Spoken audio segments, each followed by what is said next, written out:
6. ¿Cuál de las siguientes afirmaciones en relación a la enfermedad de Wegener? Bueno, ya se hace más sencillo. El doctor ya me larvó, ya me imaginó, ya he visto imaginariamente un Wegener. Entonces, ahora esta pregunta cae solita, se responde sola.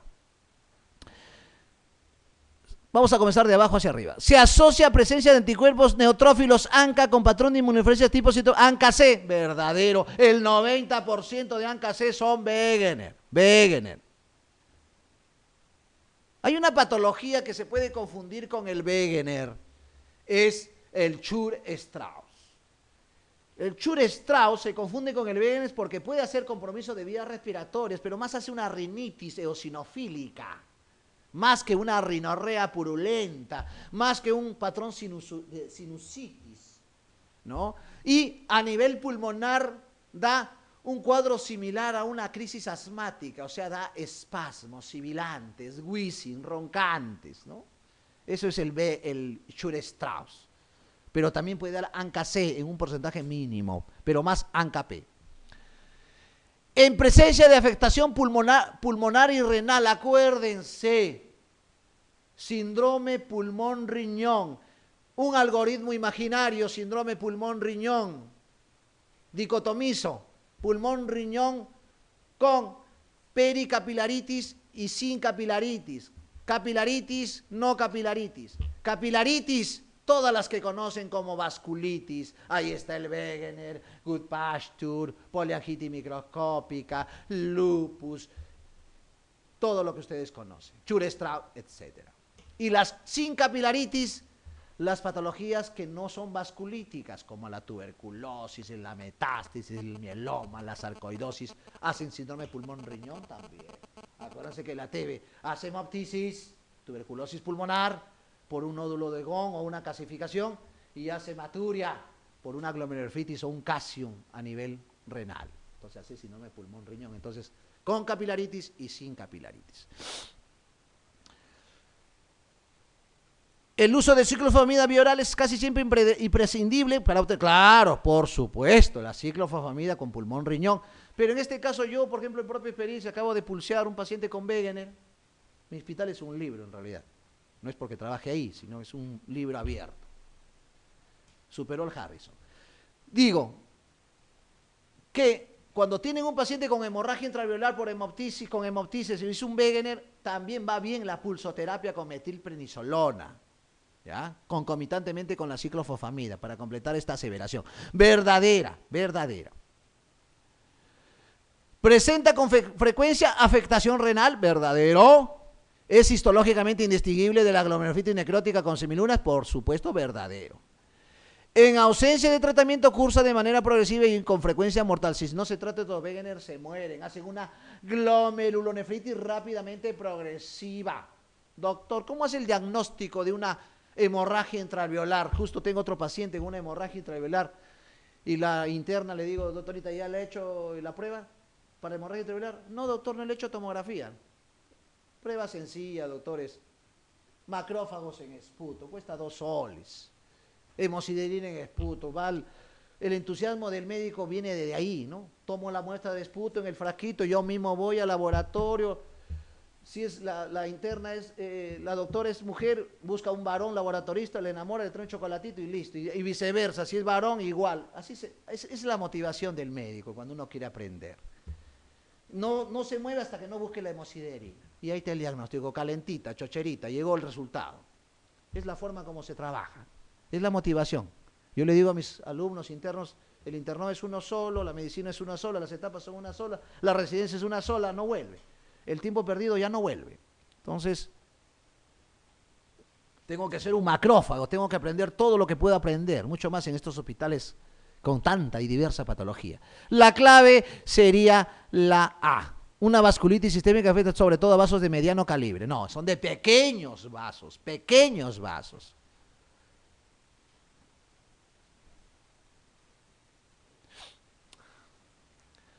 Varón de 28 años que presenta en su ojo izquierdo un cuadro de vasculitis retiniana. Cuadro de vasculitis retiniana, miren. Esto me viene a la memoria de un gran maestro mío, profesor. Creo que les conté la anécdota. Él hacía la clase, en San Fernando, hacía la clase de compromiso ocular en colagenopatías. La clase duraba 3 días. 3 días duraba la clase en el hospital o en la sede, sobre todo en el Loaiza. 3 días. La clase tenía una duración de 8 de la mañana a 12 del día, o sea, 4 horas, 12 horas hablaba de ojo en colagenopatías.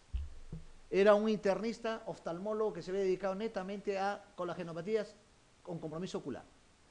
Tanto era su fama del doctor, tanto era la casuística en sus 45 años de médico, que él cada año era invitado con su esposa, con todos los gastos pagados, a dictar la clase en el Jackson Memorial City de Miami, a dictar una semana de ojo en colagenopatías. Imagínense, ¿no? El doctor Carbone, ¿no? El doctor Carbone. Su clase era netamente iconográfica. Tenía más de 1500 diapositivas con retinografía, angifluorescencia, campimetría, oftalmoscopía, todas filmadas. Te mostraba la retina y te hacía diagnóstico.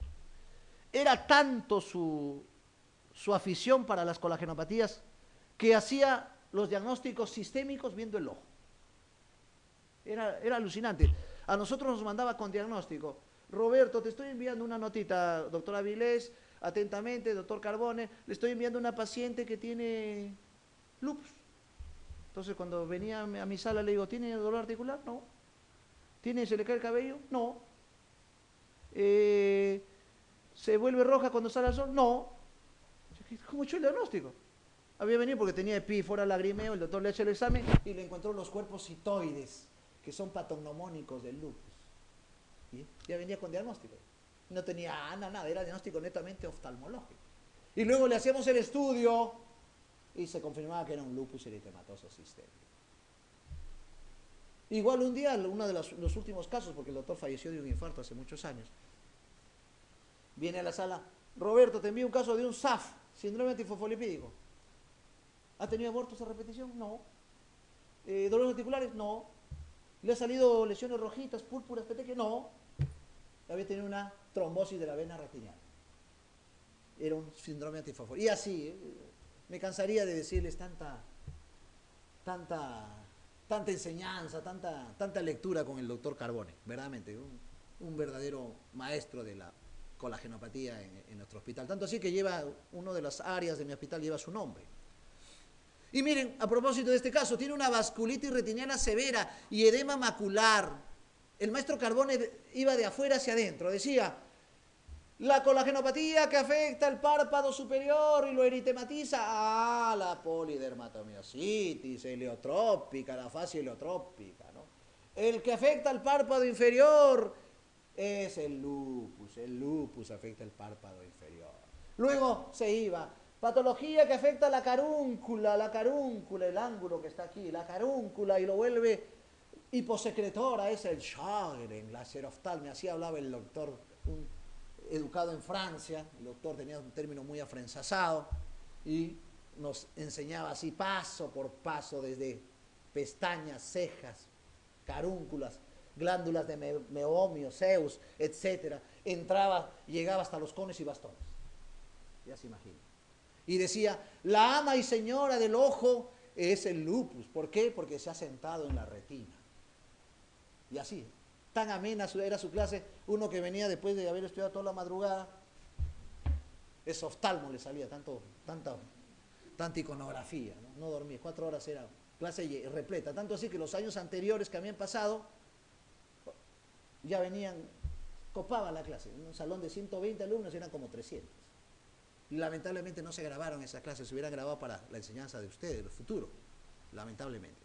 Bien, entonces dice, tiene edema macular y vasculitis retiniana, miren, vasculitis retiniana, lupus a la cabeza, pero ¿será la única que produce vasculitis retiniana? Hay otras enfermedades que pueden afectar eso. El paciente refiere historia de aftas bucales, se va armando el diagnóstico, aftas bucales y vasculitis retiniana, lupus, pues doctor, lupus.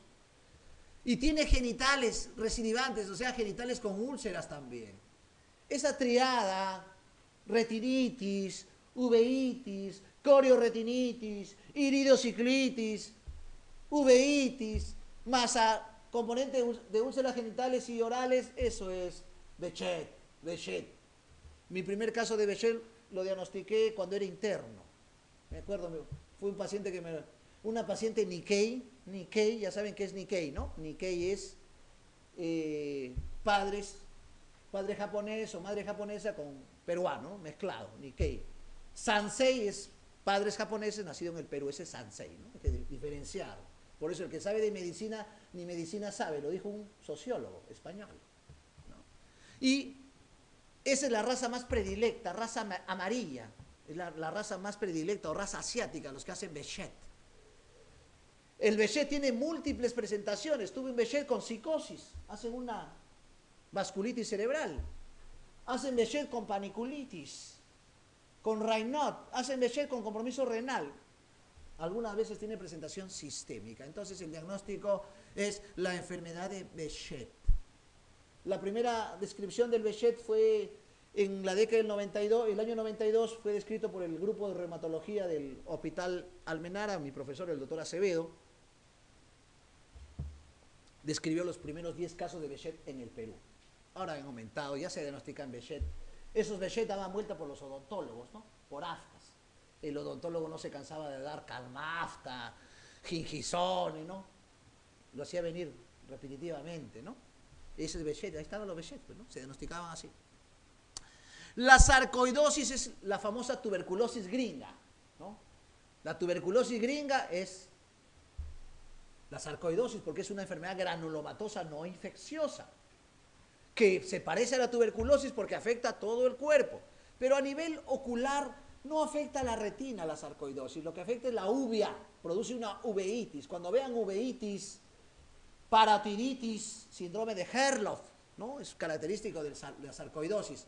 Ya viene en un examen, la prueba de diagnóstica de la sarcoidosis es dosar enzima convertidora de angiotensina, el ECA, hay que dosar el ECA, que es el diagnóstico de sarcoidosis, aparte de otros patrones radiográficos, tomográficos y biópsicos. Cuando me enseñaron a mí la sarcoidosis me dijeron, lo vamos a hacer como referencia porque está en el programa, en el Harrison, no lo van a ver. Me hace recordar mi primera rotación de internado en pediatría en el niño. Viene un niñito con ceguera, 6 años, cataratas, dolores articulares, hepatoesplenomegalia. La profesora, la doctora Muchaypiña, me dice, Roberto, esto es un STIL, una enfermedad reumática juvenil, es la característica del STIL. Me entusiasmé, me gustó, lo examiné, yo mismo le hice la historia, la anamnesis, lo preparé, toda la paciente, incluso llegó a biopsia de nervio, todo, y fue una sarcoidosis. Fue mi primer caso de sarcoidosis que he visto. He tenido 2 casos de sarcoidosis visto en el Perú. O sea, las patologías están dando vueltas, pululando, sin saber qué son. Es cuestión de ponernos a estudiar un poquito y analizar bien la historia y examinar bien al paciente. Los diagnósticos difíciles, ahí están. No, que el doctor Avilés piense en cebras, pues, ¿no? Ese es un adagio característico. Incluso está determinado en House, ¿no? House ha escrito un libro que se llama Detrás de las cebras. Un bestseller ahorita, está en las librerías hasta que ya llegaron a Perú, Detrás de las cebras. Venía de esta referencia, ¿no? Cuando yo estoy de espalda y escucho trotar, pienso en caballos. Raramente pienso en cebras, pero en medicina hay que pensar en ambos. Cuando estoy detrás y de espalda y escucho trotar, debo pensar tanto en caballos y en cebras, por la frecuencia. Entonces, sarcoidosis, lo que era una cebra para mí, y he tenido 2 casos diagnósticos en mi corta vida de médico, ¿no? Sarcoidosis. Esclerosis múltiple, una patología neurológica, muy frustrante, muy limitante, incurable. Acuérdense que la presentación de la esclerosis múltiple es oftalmológica a propósito de este caso. Si ustedes no tienen un pensamiento amplio, podrían marcar esclerosis múltiple. La esclerosis múltiple, más que vasculitis, produce una neuritis óptica. Una neuritis, la presentación. Hace 2 años diagnostiqué a un médico, lamentablemente un médico residente, hizo en plena ronda, hizo una maurosis fugaz. Y ojo rojo. Yo dije, esto es una uveitis. Cuando le hacen esto, era una alteración, una neuritis óptica, y era una esclerosis múltiple. Así debutan los pacientes. Luego vienen las debilidades en parches, por eso hay esclerosis en placas también, trastornos de primera y segunda neurona, disistesias, parestesias, una serie de características de la esclerosis múltiple. Y acuérdense que el tratamiento es corticoides, pulsos de dexametasona, de prednisona, etc. La tuberculosis no es un convidado de piedra. No es un convidado de piedra. Tenemos en mi hospital, hemos visto tuberculosis ocular a bastos. Y una presentación muy frecuente que se está viendo en alta incidencia en estos últimos 5 o 7 años es la conjuntivitis flictenar. La conjuntivitis flictenar como presentación de tuberculosis. He tenido 2 médicos residentes que tuvieron conjuntivitis flictenar tratada por el oftalmólogo por 3 o 4 meses sin curaciones y al final fueran tuberculosis ocular. Mucho cuidado en ese contexto. Y la sífilis, la famosa peste rosa. La peste rosa de la década del 40, 50. Muy estigmatizado en nuestro país, ¿no? Estos pacientes eran longilíneos, adelgazados, tenían deformaciones óseas, acuérdense del famoso signo del sable, ¿no? La artropatía de Charcot, loética, a nivel de miembros inferiores. La gente viéndolo, a las personas decían, este es loético, por cómo caminaban con la rodilla, con dificultad en la flexión de la rodilla. Pero otra forma de diagnosticar a los loéticos era la madarosis, la caída del tercio externo de las cejas, que se ven a hipotiroidismo, también se ven LUES. Era un estigma, los pacientes loéticos no salían de su casa, mucho más en la sociedad limeña, que en ese tiempo era muy conservadora, década del 20, 30 y 40. La penicilina recién se creó en la década del 40 con Fleming, que es el tratamiento, la penicilina benzatínica. Entonces, también hace afectación ocular. Acuérdense que el LUES hay LUES primario, secundario, terciario, el neurolues, la ortitis sifilítica, las dermopatías luéticas, características, ¿no? Entonces, la clave es Bechet, la 7 la B. Chico de 13 años que refiere episodios de dolor abdominal no filiados y artralgias erráticas en codos, rodillas, lapsus calami, codos de nuevamente y muñecas. Miren, artralgias, síndrome poliartrálgico, enfermedad difusa del tejido conectivo y vasculitis, no se olviden. En las últimas 24 horas han aparecido manchas rojizas en el muslo, miren, muslo, manchas rojizas. ¿Qué será eso? ¿Será púrpura? Que es la primera posibilidad.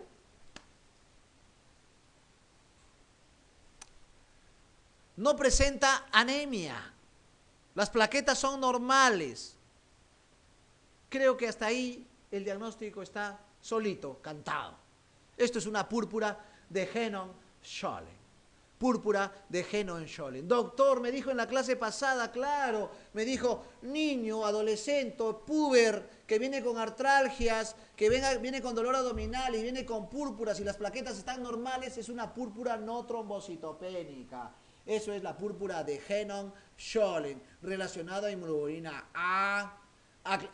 Puede haber alteración renal como nefritis, hay proteinuria sin rangos nefróticos, puede haber hematuria porque hay una glomerulonefritis. Esto es un Henon-Schollen. La clave de la 8, la E. Pero miren, hay otras alternativas que es bueno larvarlas para que ustedes atiborren más conocimientos, que es lo que ustedes tienen que tener, más instrumentos, mayor posibilidades de resolver una buena prueba.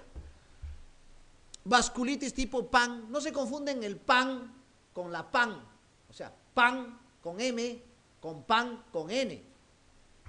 PAN con N es poliartritis nodosa. La poliartritis nodosa o la poliarteritis nodosa conocida, vasos medianos, producir una alteración a nivel renal, respeta el pulmón. Hace artralgias, hace polineuropatía, hace libedos reticulares, hace antígeno australiano positivo de hepatitis B. Esa es la poliartritis nodosa. Hace hematuria pero sin hemoptisis. Y el PAN con M, poliangitis microscópica, esa es hemoptisis, hematuria, polineuropatía, vasculitis de pequeños vasos. El lupus eritematoso sistémico puede hacer proteinurias, acuérdese, la glomerulonefritis membranoproliferativa de cambios mínimos puede hacer membranosa, etc. El Wegener también puede ser una glomerulonefritis membranosa, membranoproliferativa. El Goodpasture, que es un cuadro pulmón-riñón, membrana basal alveolar, membrana basal glomerular. Y el Henon-Scholle. La 8, la A. Perdón, la E. La 8, la E, Henon-Scholle. Un varón, la emoción pues, un varón de 30 años presenta artralgias en rodillas y tobillos, ulceraciones aptosas en labios y genitales. Miren, ulceraciones aptosas en labios y genitales es un Behçet, que tiene uveitis, Behçet, foliculitis, eritema nodoso, paniculitis, Behçet. El eritema nodoso son lesiones nodulares muy características, lo vemos con frecuencia en el hospital. El paciente viene, doctor, me han salido unas lesiones rojo-vinosas en la parte anterior de las piernas, bilateral, me toco, me duele, me palpo, me duele, con antiinflamatorios me ha calmado parcialmente. Sin que uno lo vea la lesión, ya tiene el diagnóstico, ese es un eritema nodoso, una paniculitis. Y cuando tengo esa presentación, largo un fluxograma de diagnósticos importantes. Doctor, en su experiencia y en la experiencia, ¿cuáles son las causas más frecuentes de eritema nodoso? Siempre tengo que pensar en infecciosas. Y de las infecciosas, tuberculosis brucela. Siempre tengo que pensar en fármacos, sobre todo antibióticos, penicilínicos, cefalosporínicos, sulfas. Tengo que pensar en neoplasias. A veces los eritemas nodosos son neoplasias, como síndromes paraneoplásicos, colon, gástrico, etc. Pulmonar. Y tengo que pensar en vasculitis. Y de las vasculitis, ¿quiénes hacen más eritema nodoso con panniculitis? El Behçet, el lupus, la poliartritis microscópica, son características. Esclerodermia. ¿Ya? Entonces, hasta acá, Behçet. Tiene hemograma con 20.000 leucocitos, pero no siempre la leucocitosis es infección. Los procesos inflamatorios también dan gran leucocitosis. La diferencia es la desviación izquierda, los abastonados. Velocidad de sedimentación es un buen parámetro que tiene el médico para evaluar procesos inflamatorios, procesos neoplásicos, linfoproliferativos, la velocidad de sedimentación. Una velocidad de sedimentación más de 50, más de 70, vasculitis, leucemias, linfomas, STIL, la enfermedad del STIL del adulto, tuberculosis sistémica, miliar, causas de velocidad de sedimentación elevada. Anticuerpos frente a mucosa bucal humana positivos, son pruebas biópsicas.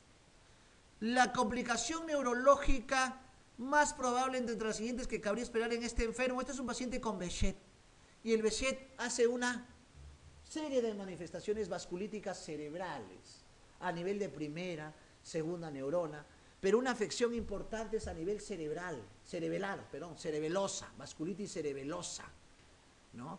Y una de las características son las mioquimias faciales. Eso es la clave.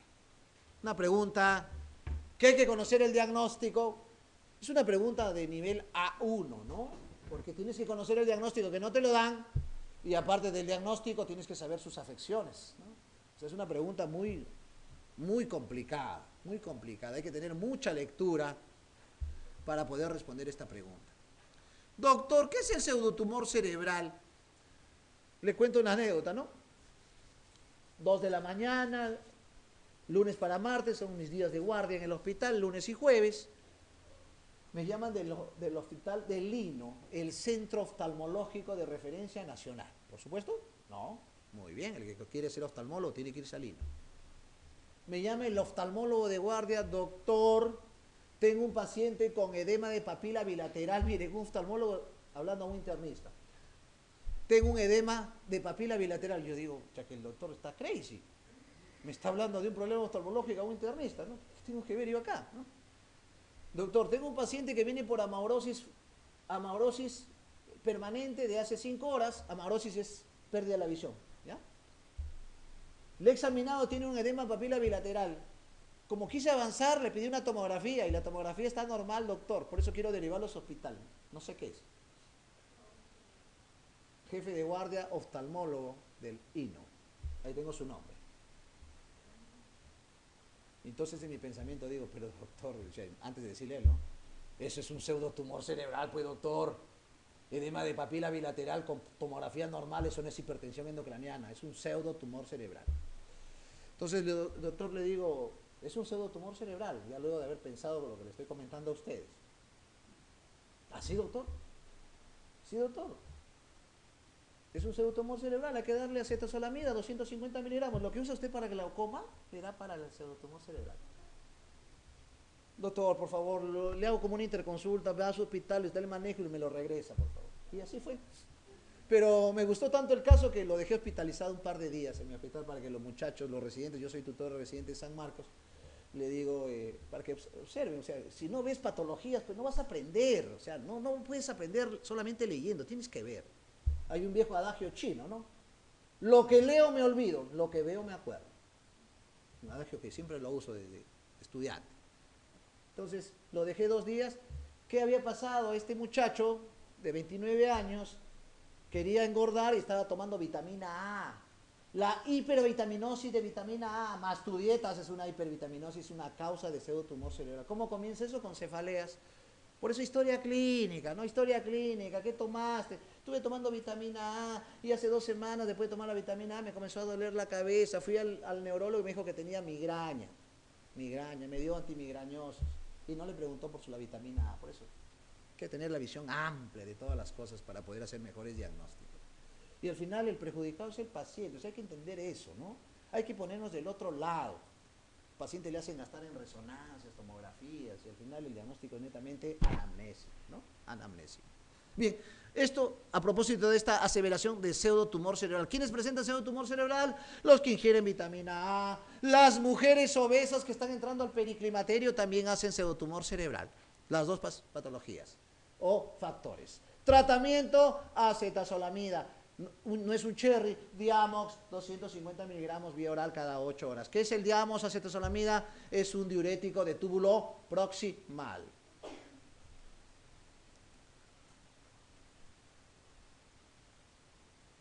Polineuritis, es un dato importante, las polineuritis o las polineuropatías son más de las vasculitis de pequeños vasos. Ahí está la poliangitis microscópica, el Wegener, el Chur-Strauss, dan polineuropatías, ¿no? Igual también la panarteritis nodosa también da polineuropatías. Entonces la clave, la 9, la B.